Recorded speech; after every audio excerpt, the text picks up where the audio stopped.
Before I start today's episode, I kind of feel bad about the way the actual interview started. I opted to read the synopsis, and I'm not good at reading things out loud for some reason. Never was. Always got nervous when I had to do that in school. And it's something I've just never felt was that important to master until I did this interview where I thought, oh, I'll just read the synopsis really quick and give a good setting for the podcast. But no, butchered it like crazy. And I feel like that's really disrespectful to my guests. And I don't ever want to be disrespectful to anyone comes on the show unless they give me a reason to be. No one has yet in 404 episodes, thankfully. But you never know. I don't always know the guests before they come on the show. Sometimes I meet them about 5 minutes before we start recording.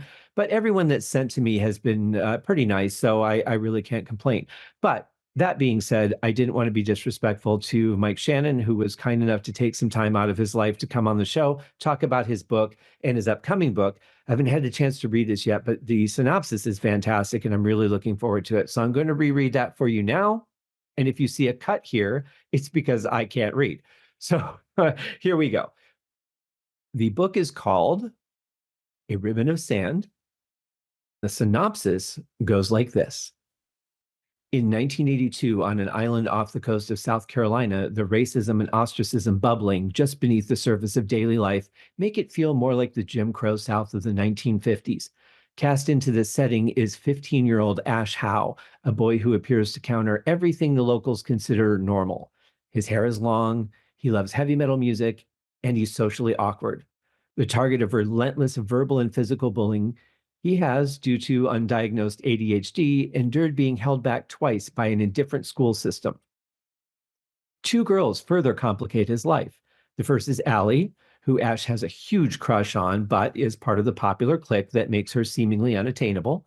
The second is a ghost of local legend said to haunt the neighboring inhabited island and a lighthouse that Ash and his friends use as a refuge. Two events alter Ash's life. His band's performance at the annual high school talent show, and a horrific blunder where he finds himself alone in the lighthouse on a dark night. The choices Ash makes set in motion events that prove that the miraculous is closer than he realizes, and that magic is not only real, but has the power to transform. Let's get to the interview.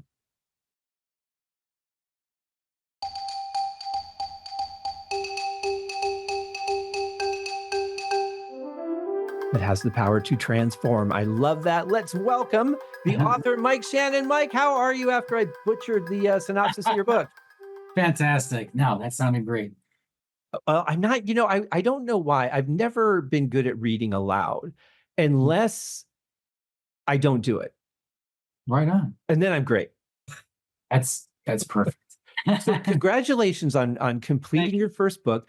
I don't know if people who haven't done it really realize the scope of work your first book actually is. And it takes a certain amount of dedication and perseverance and belief in yourself and forcing yourself not to quit in tough moments and knowing that what you're doing is something that you should continue doing. Right. How difficult was it for you to get through the process of writing your first book? It was difficult, but my story was based on actually a short story I'd written in my 20s. And I thought to myself, there's a lot of potential here, but it's just not that many people are going to read the short story. And I need to expand on some of these ideas. So that just kind of kept pushing me because I really felt that there was a lot I wanted to share in this story, especially about, ostracism and stuff in high school. A lot of kids go through that. Yeah. And so that, in those dark hours where you're like, I can't do this. I'm having trouble with this section, or where do I take this? I kept thinking, well, this is going to potentially help somebody. Mm-hmm. The sections of it might remind them of themselves. So that kept me pushing forward. Good. So that was the main thing. But yeah, I mean, revision, when you have to start to do the revisions and the drafts. Oh yeah, that can be overwhelming, but I like the world that I created. I like the abandoned lighthouse and all that. And so I'm like, yeah, I want to keep going back to visit it myself. So that kept me going too. It does. And are you a visual person? Like, as you're writing this, are you kind of seeing it unfold in your mind? You're seeing the lighthouse, hearing the crashing waves? Yeah, kind of cinematic. Yeah. Yeah, I'm very much the same way, and it made it difficult for me to do some of the edits because I Uh, think I got attached to the visual more than parts of the story, uh, and that made it difficult to say, yeah, okay, this really doesn't belong, or it really could be cut or yeah. condensed, you know? That is a difficult thing. I mean, especially if you're writing a very, I mean, if you're a visual writer, but if the locale is very visual too, yeah, it's hard to know when to pull back. But I think you probably figure it out too. After a while, you're like, okay, I have to, I'm enjoying this, but I have to keep the story moving forward. So Yeah. you kind of figure trial and error, you kind of figure it out. And I hope I did. Mhm. Yeah.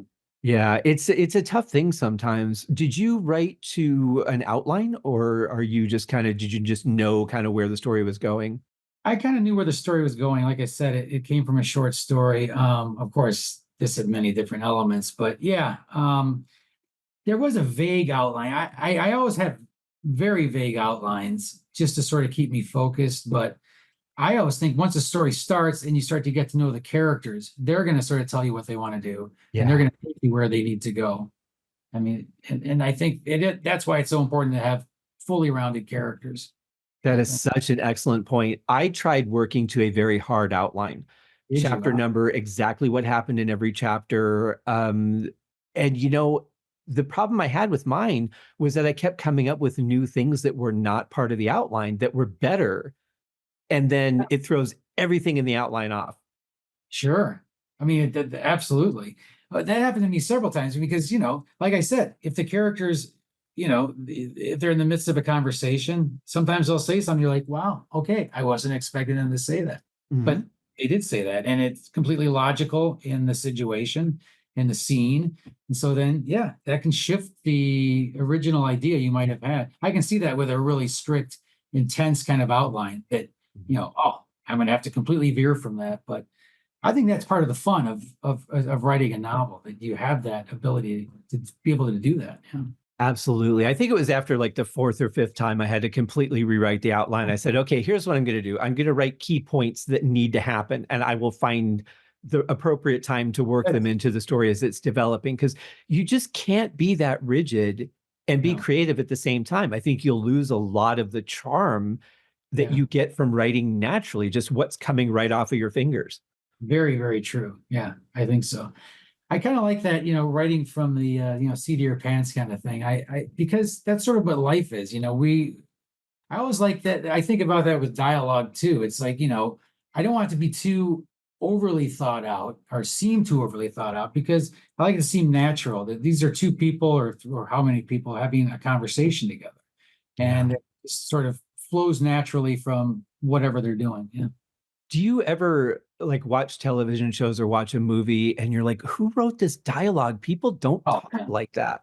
All the time. Yeah, it's Yeah. frustrating. It's hugely frustrating, and sometimes cringy for the actor, because you can tell they don't think it's natural. It's They have to, and they had like, okay, they have to pretend it's natural, and that's awkward sometimes. Yeah.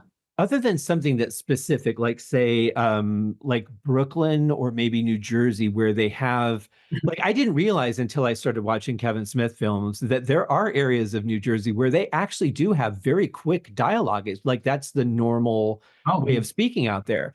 And I was watching it was Clerks with my roommate who was from Jersey at the time. And I just shook my head and he's like, "What's wrong?" I said, "People don't talk like that." And he goes, "Yeah, we do." Because because back there that there are areas where that's normal. So I sure. mean, other than very specific things like that, I just find that a lot of times character actions or dialogue just don't match reality enough for me to not lose like take myself out of what's going on. Right. So that's, yeah. I mean, that's getting back to us, that idea that conversation just has to flow. It has to be a natural flow to the conversation, Yeah. and so I always try to visualize the characters literally talking to each other, Mhm. and I can hear them in my head. And if it sounds right, if it sounds natural, I keep it. If it sounds, even if I like a line, it's like, nope, I can't see that character saying that. That does Mhm. not sound naturalistic. It's got to go. I mean, it's got to be mercenary about it, I think. Yeah. Well, I mean, you have to keep the characters believable. You create a world for who they Yeah. are, and their actions have to be in context with who they are or a reason that they're not. Like, you Yeah. know what? Normally I wouldn't do this, but in this position, I kind of feel like I have to. Some reason for it to happen. Right. I mean, yeah, I mean, there has to be a logic to the entire, not just what they're saying, but everything around them. What would they be saying this under this pressure or under this, if there's some tension or something happening. So yeah, it's difficult to keep that in mind, but to me, once I can hear the characters and I completely understand the setting they're in, to me it just kind of comes naturally. As Yeah. far as dialogue, it should flow, I think. Hmm. I mean, Yeah, just I agree. yeah.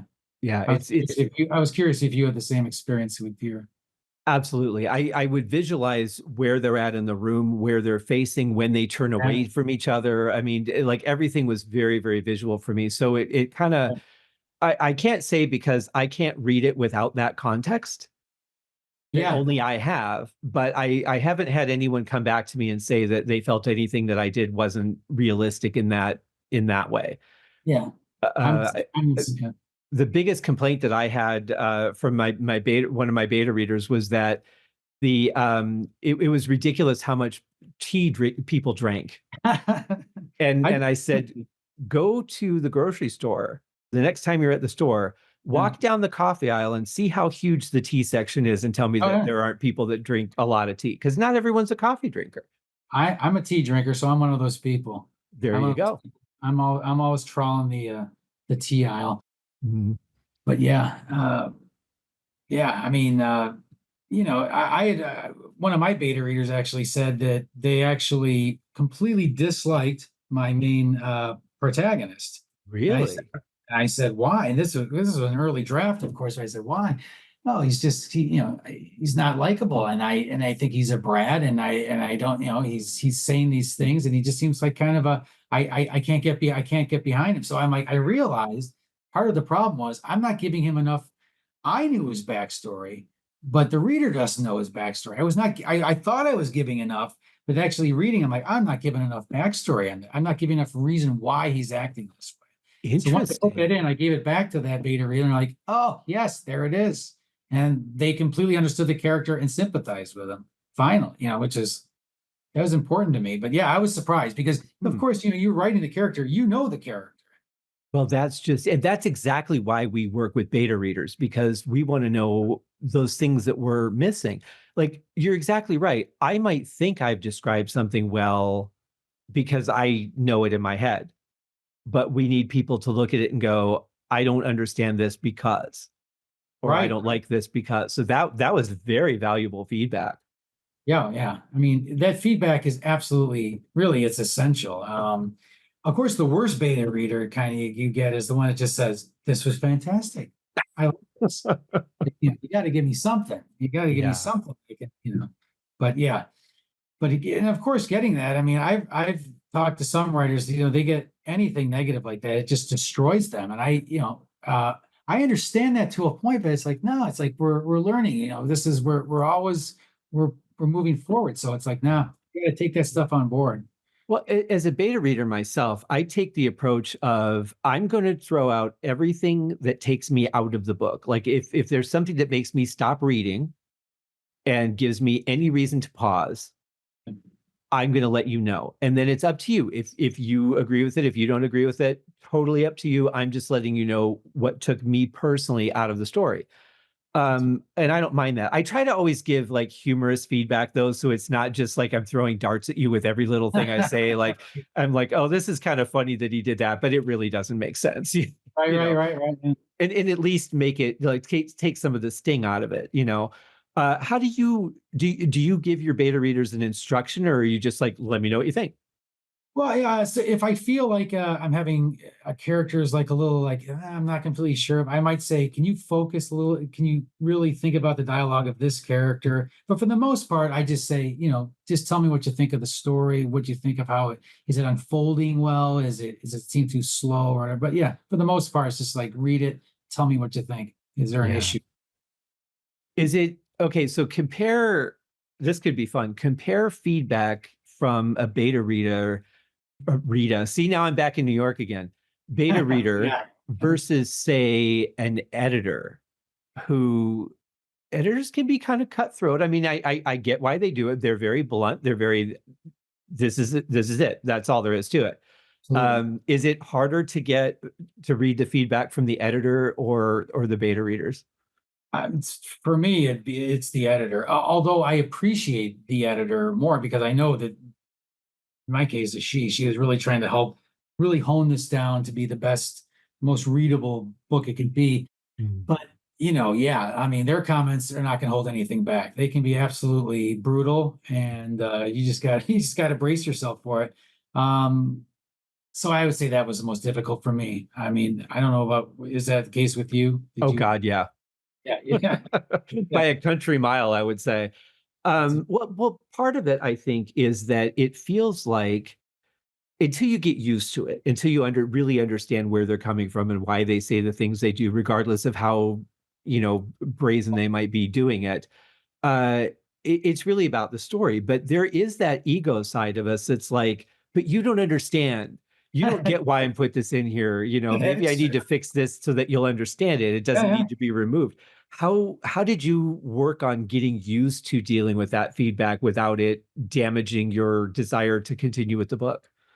Well, it was kind of getting used to getting to know the editor or Mhm. discussions with her. But then when I started to understand her, and I read a couple of her books too, I'm like, okay, I understand. And once in a while, she was going to say something that I know I'm just not going to agree with that. Yeah. So very on rare occasions, I'm like, nope, that has to stay in. It just does. Mhm. It's too important.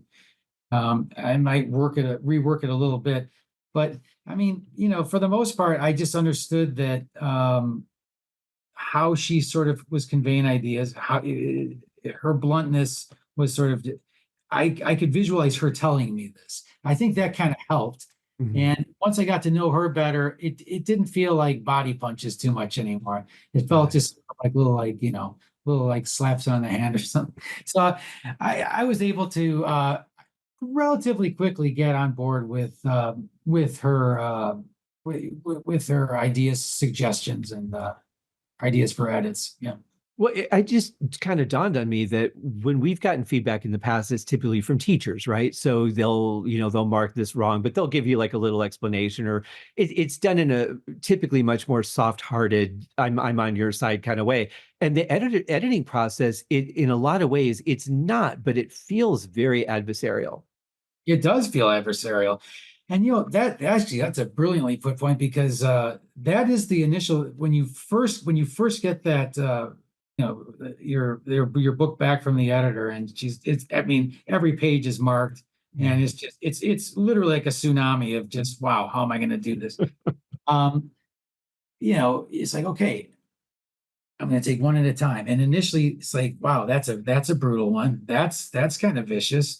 But then as you go on, it's like, okay, I'm just for this chapter, I see what she's honing this and she's helping me hone this. So once you realize that she is on your side or he's on your side, as the case may be, it's like, no, it does start to get to be a little bit better. And it also helps occasionally when your editor will say, I do want you to know, I really like your story. Yeah, And I never got bored of your story and that's you're things awesome. like Yeah. that. Yeah, that's important. So that I think little comments like that kind of help me fight through some of the slog of okay, this is brutal. Okay, I gotcha. Yeah. Well, because typically editors can be very disconnected from the story. They're looking at it from a more academic standpoint and they're not reading it for enjoyment. Some editors will read the book through and then they'll go back a second time and start making notes. But it's you don't expect that because you think that they're really just focusing on, okay, I need to tell them this and I need to tell them that. Yeah, yeah, yeah. Um, it's interesting now that I think about it because I think I'm kind of recalling some of the things that my editor said to me, and I'm thinking, okay, but if I change that, then I've got 5 or 6 other things that are now out of continuity or won't Mm, make sense unless I go back and fix all those right. too. Did you find that to be the case at all, that it touched on other sections? Yes, yes.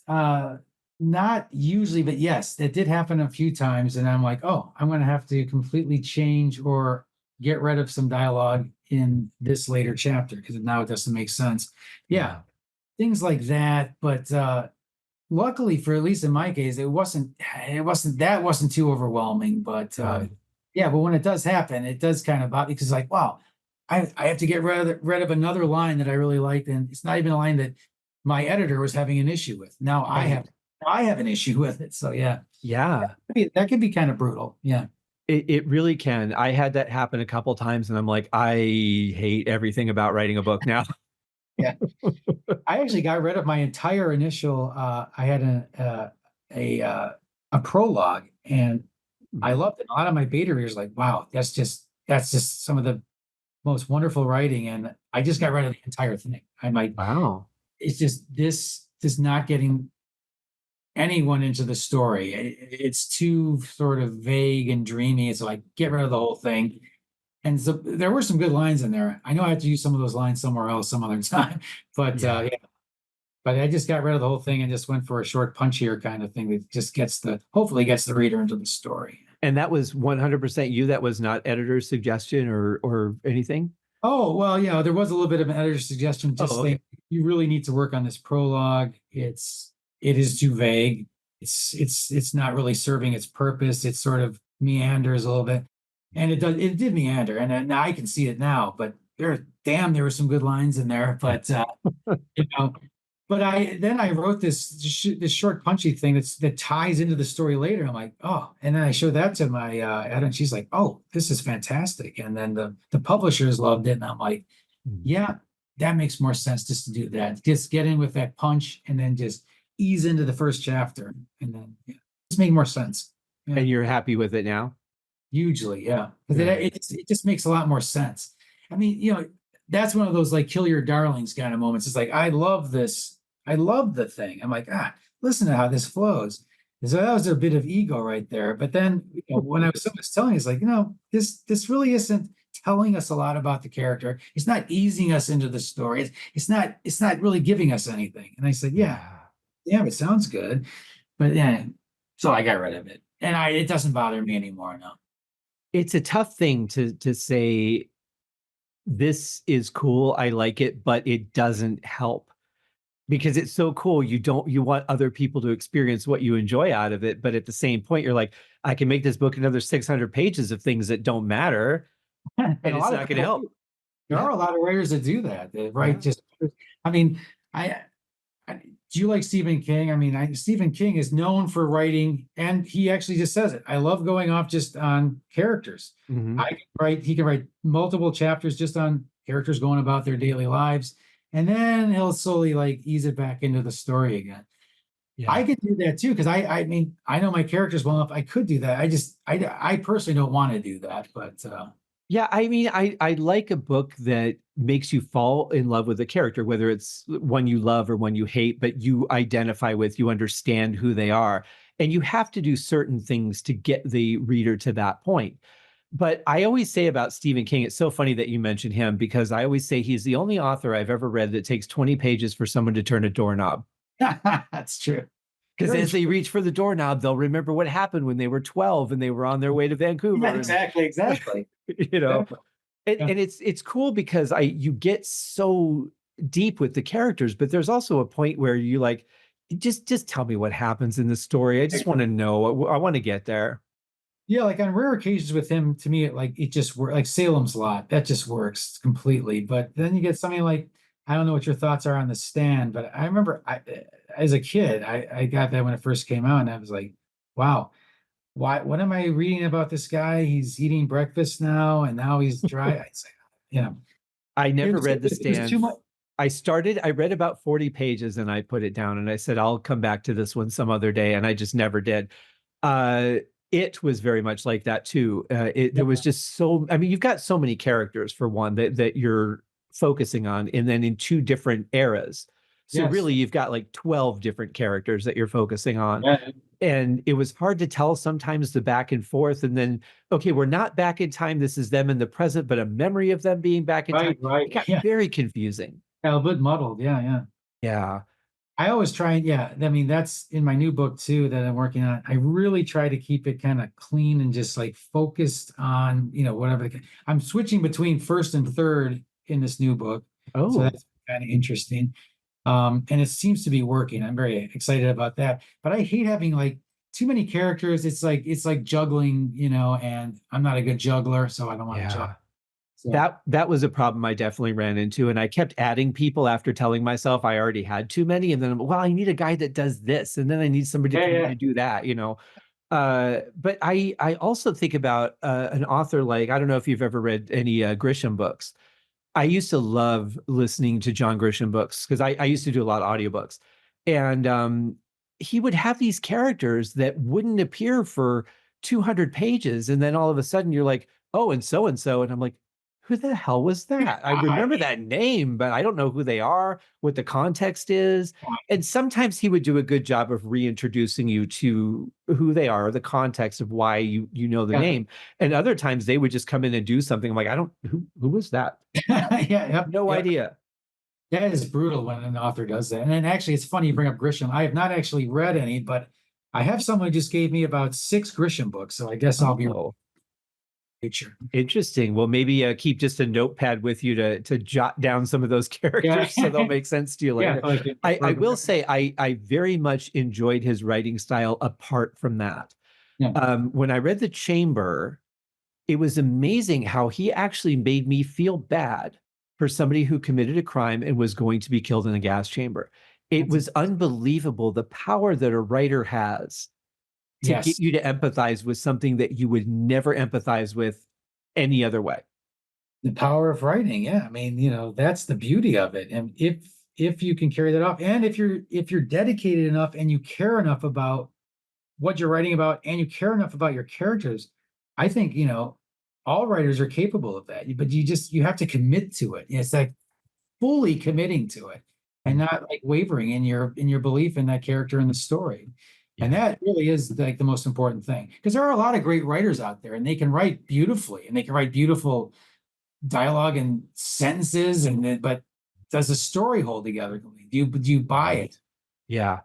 Yeah. It seems like there's almost always a sacrifice. Either you care about the characters too much because they've spent a lot of time with that, and the story is just lacking some substance that makes you care about what they're going through. You care about them, but maybe not the task or the trial or whatever it True. is. Yeah. It's a hard balance sometimes.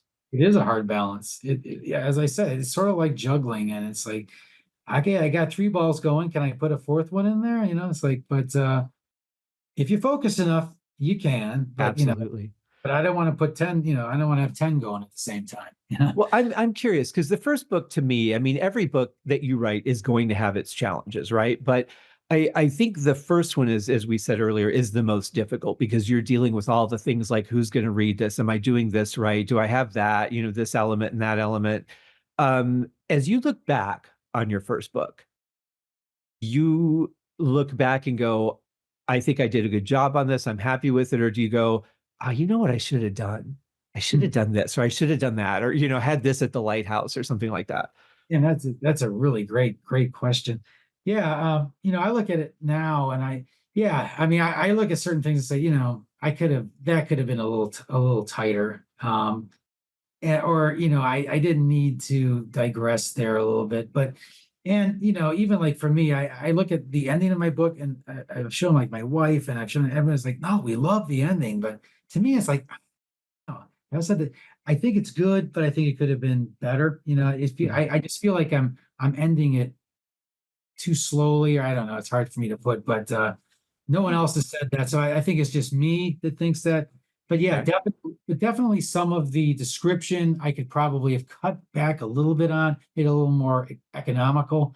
And but besides that, I'm pretty happy with it, considering it was my first book, and that I had to get by a whole, 3 editors and well, not editors, 3 publishers and my editor, Mhm. and then they were all good with it in the end. To me, I was like, okay, well, at least I have 4 people that like it. So Well, and none of your beta readers picked up on that, right? that's true I'm too. Yeah. guessing. Yeah. Yeah, yeah, yeah. So, Uh, and the good news is, though, is that all these things that you just mentioned, those are things that when we learn and other lessons that you learn through the process, now you take that forward and make the second book an yes. easier process because you maybe might try to overcompensate a little bit for it. But you know kind of what the pitfalls were, what you like about your style, and what you can make better going forward. But before we get to the second book, I want to ask you, so publishing is such an interesting topic these days. When we talk in the music world about record companies, there really aren't that many anymore, and you have to have such a huge amount of success on your own before they'll even talk to you and your Yeah. music attorney and all that. Without going into the details of, like the contract and all that, I'm curious, what was your process for going and finding a publisher that would look at you as a brand new author with no track record?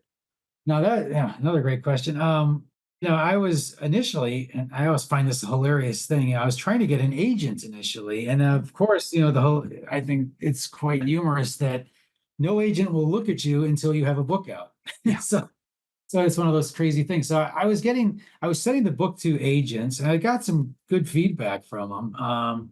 But no one was really obviously willing to completely commit to it, and it had not been fully edited at that time. So I'm Okay. like, well, okay, I'm just going. I actually felt this was almost divinely inspired or spiritually inspired or whatever. But I was reading an article on someone else, and then there was this little link to um, this publisher, and I'm like, huh. So I hit on the link, and I was just reading their credo, kind of, their what their purpose is and what they're looking for in books. I'm like, wow, this just seems like it's tailor made for me. So I wrote them and I sent them a synopsis, and then one of the publishers wrote me back, please send me the whole manuscript. I did. So I don't know, 2 weeks later, she's like, I absolutely love this. And I'm like, well, I want to, I have to get it past the other two publishers or partners. I'm like, okay, and that felt like it took forever, but they ended up liking it too. And so to me, it was just like serendipity or just weird luck that I stumbled kind of across this particular publisher. I mean, I Wow. know sometimes it's like, and I don't know what the stat is. I mean, what is it, 98, 99% of, like, when you try and put your book out, 99% of the time, first time authors they're going to get rejected. Right. Yeah. Yeah. Yeah. So I just couldn't believe that. I just really felt like I was sort of pushed, it's like there's a spirit pushing me this way, but it seemed like I was almost being like pushed to this, like, now hit on this link. It was just very weird and very Wow. fortuitous and very kind of strange. But I found this publisher, Amica Press, and wow, they've been fantastic. That's awesome. I'm curious how involved they were in the process of the book. Did they just say, all right, when the book is done, let us know, we'll read it, and if we're happy with it, we'll publish it? Or did they come back and say, we like this, we don't like that? Can you change anything? Well, they really liked the book from the get-go. And I ended up working with someone who had, the editor is someone who had worked with other authors that they've had. Oh, okay. Um, so I think she was having a lot of communication back with the publishers there as it was progressing. But I didn't get like anything like, Mike, you're gonna want to remove this, you're gonna want to maybe change this, or maybe you should make the story more about this, which was nice, because actually before I actually wrote this book, I had passed it on to another author who writes nonfiction books, but he was telling me he doesn't. This book gets off into kind of like paranormal kind of territory a little bit, and this guy wants none of that. He's like, Mike, this has a character that has ADHD in it. Why don't you make the book about this boy's struggle with ADHD? And Mm. I'm like, wow, no, it's just. And he's like, why don't you get rid of the second island and the light? It's like, no, and it's like, that's a different book then. When you have just in your soul, what you want your book to be about. Yeah. I mean, you can change things, but you're not going to change the entire thrust of the story. So I Right. didn't do that. No, and I never got that though from my publishers to change something completely or anything. That's Um, interesting. I would say it would be one thing to say, you could play up the ADHD a little bit more, make that a little bit a more prominent part of his character, or something like that. But just to go, why don't you get rid of this? I mean, just to rewrite your story, that's kind of a bold, that might be the story you write, but that's clearly not the story that you're trying to tell. I would never feel comfortable I might say something like, I really don't understand what the purpose of something is and maybe get clarification. But I Yeah. can't imagine you giving me your book and me coming back to you and go, dude, look, just cut all this crap out. All right, make it about this. You'll be a smashing success. Yeah. Well, yeah. And luckily that person telling me that was not one of the publishers I was working with. But Yeah. yeah, I just found it, you know, so, a lot of writers have, ego to defer, lesser or greater degrees. And I think this writer had kind of a big ego and he just thought he knew how to make the story in his mind better, something that he wanted to read. Right. Yeah. And of course, he's a very level-headed, grounded kind of guy. And I think the paranormal aspects of the story turned him off. And I'm just thinking to myself, paranormal topic, TV shows and books are essentially everywhere now. And I've had experiences my whole life, and I know some people don't believe in this stuff, but my whole life has sort of been informed by that. And so, yeah, I had to include it. Well, and those of you that have been listening to the podcast for a while probably watched my interview with Angela Katz from Ghost Hunting Beauties, and they are working on filming season 2. So hopefully, I'll be doing some more interviews with those ladies, around the time that their show's going to come back on, which I think they said sometime in the fall. So that'll be fun. That's a good time for like paranormal stuff too. The closer you get to Halloween. Of course. So I would imagine that one of the advantage of having a publisher is not having to pick the genre that it's published under and all those little details that they're going to deal with the actual promotion, because that's Yeah. really, I mean, you can self-publish and get it out there. You can get your book on Amazon really easily, but it's really the promotion and all those little statistical things that they're so good at that Yeah. you and I would probably pick the wrong thing. Drowning. Yeah. Drowning. Yeah. Yeah, definitely. I have to say that they have helped me. They've got me into some contests too. So those are some months off before those are finally come. The results of those come out. But yeah, of course, this is a small publisher. I find that a lot of independent publishers, you do have to do kind of a lot of the, promoting yourself. And so I've been learning to do that as well. Of course, I get a lot of good advice from the publishers, which is helpful because they've all Sure. had books published and they've done it. But yeah, for me, it's been like, you know, it almost, to some degree, I've never self-published a book, but it almost kind of feels like that a little bit in a way, just because, I'm having to search out places to promote it, Sure. Yeah. whether it's online or whether it's a web page or a YouTube channel. But yeah, Well, but you'd be silly not to, right? I mean, even if they are handling all their promotion, you'd be silly not to be out there promoting it yourself as well, at least on your own social media. yeah, well, absolutely, yeah. So yeah, as I said, I've been learning as I go, and kind of like writing the first book, I'm learning more about how to navigate the world of promotion and talking to people. So, and of course, you're helping me too, sir. Of course. Yeah, I'm happy to. I feel bad that I haven't had a chance to read it yet. It sounds like a wonderful story. But as my listeners know, the list of books that I have to read is I'm sure. unfortunate. And since I don't drive anywhere anymore, I don't listen to audiobooks either. That Oh, you makes don't. it a little bit tough. Yeah. Um, so I'm curious, now that you've been through the first book, you've got it published, it's out there, you've had it out for a little bit, and you're working on your second book. Is the dream true? Is the second book going a little more smoothly? Do you feel more confident? 100%.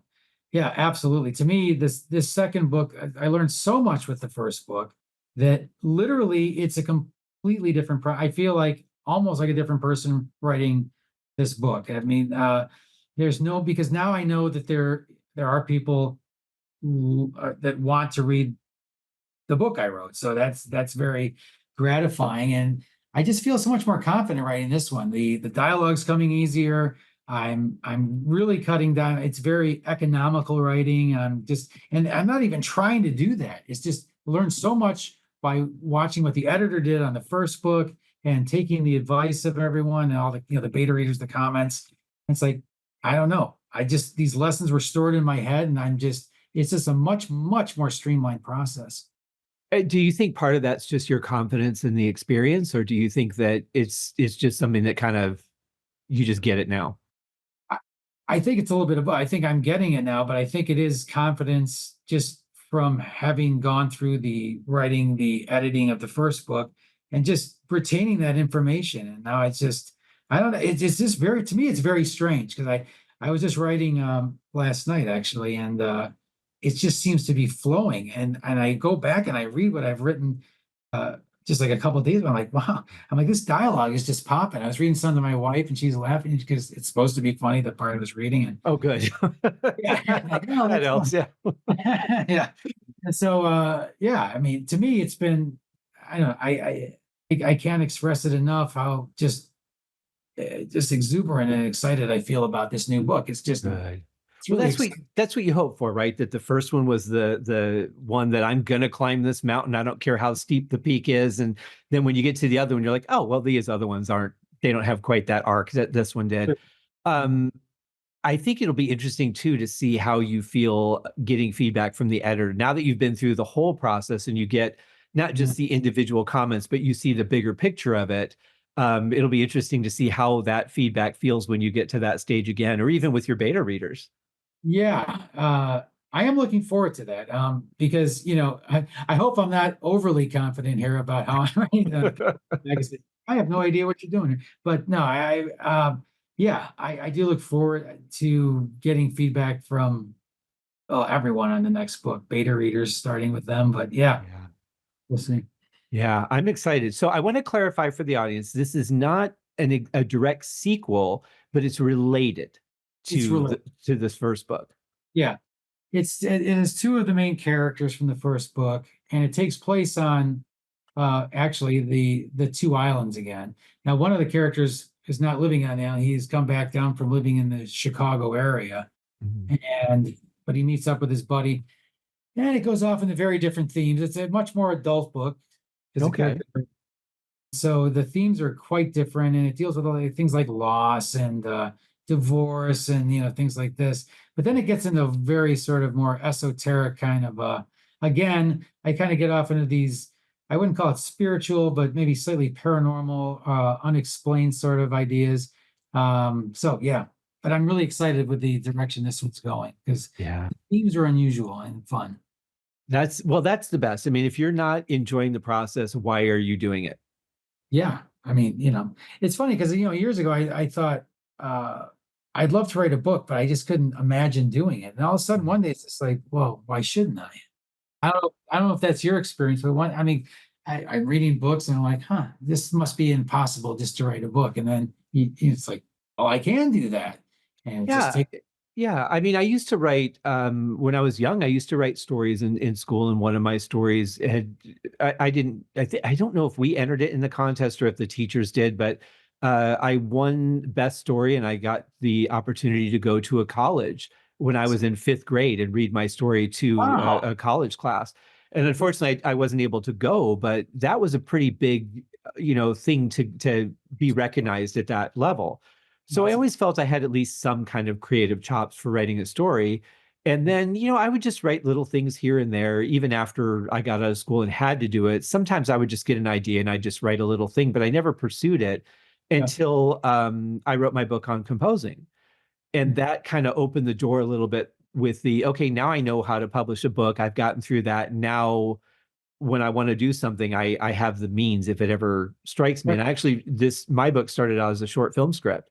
It was just a little Oh, 15-minute film I was going to shoot with some friends over the weekend, and the whole cool. thing blew up into do it as a feature, and I can get you money, which didn't happen. And then it turned into I'm just going to write this as a book because I don't want to deal with shopping this as a script anymore, and Yeah. I converted it. So it was a process kind of like from going through a short story to okay, now I have to expand this out. So a lot more needs to happen. I need to put a lot more color and interesting things in here. I need to put the smells and the colors and Yeah. everything in there. It's that was that challenging for you to because like when you wrote the short story, it was done. Yeah. Was it hard to kind of expand that into a full-length novel?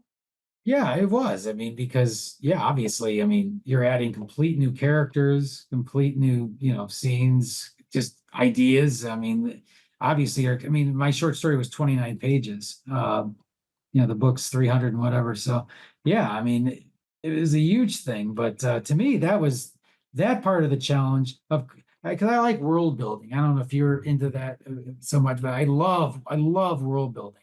And I Mm. love so there's a lot of nature in my book. So, the different types of flora and fauna and flowers and all this, and, the scents. And yeah, that's absolutely like integral to the book. And I just love it diving into that completely. I thoroughly enjoyed that. And Yeah, I came from that can be a fun thing to do. yeah, and I came from a poetry background, so that no money in poetry. Not that I'm doing this for money, but I will say that I love writing poetry. So a lot of some of the passages I can at least kind of weave in some of that sort of that idea, that ideology, that idea, but to sort of incorporate that and with the dialogue, and I mean, it's just have it all come together. It's just very gratifying, I think. Yeah. Yeah. And I think just having that accomplishment under your belt, even just getting one book done and saying, I had an idea, I followed it through, I used my creative juices and made something. I think that is just such a huge thing that no matter what happens in life, you can look back on that as a really big accomplishment. Right on. Yeah. Yeah, that's Yeah, awesome. it's totally true. Yeah. So this is out there, guys. The links are in the show notes. I'm really excited. Hopefully, I'll get the chance to read this before too much longer because it really does sound like an interesting story. I love the paranormal. That's kind of one of my worlds. So that's a good one for me. But before we wrap up, we should probably talk about how we met and what I have to blame you for, because you were listening to my podcast, Uriah Heep, the Magician's Podcast. And Awesome. when I was wrapping up, you came to me and said that there were two studio recorded albums that I had not covered. I had done a lot of research on Heap to make sure that I had all the songs, all the individual tracks, what had been recorded and released on various formats so that I covered every song. And you told me about two albums I didn't even hear of, which was pretty amazing. That would be Acoustically Driven and Totally Driven, the cover albums.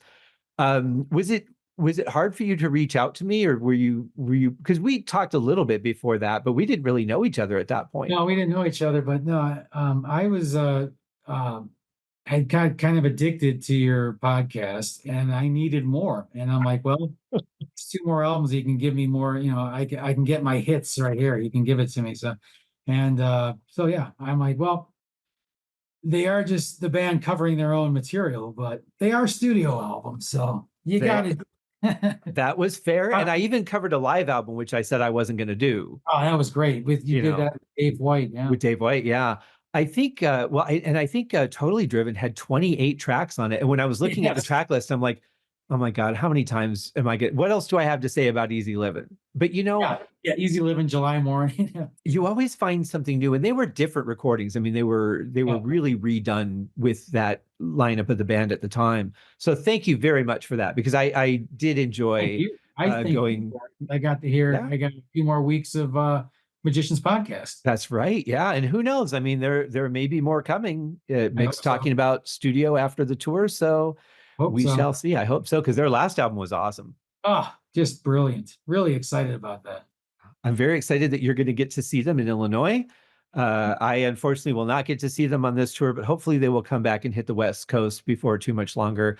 It's hard to schedule a band on a cruise when you live in a landlocked state. It's true. But no, thank you so much for that, because I really did get a lot of enjoyment out of that. That would not have happened without your help. Thanks for doing them. You are very welcome. Well, I wish you the greatest of success with this book. I'm anxious to keep in the know on the progress on the second book. So please do keep me Well, posted. Come back when it's ready to come out. We'll chat about that experience. that will be great fun. And thanks for having Awesome. My pleasure, Mike. You take care. me. You too.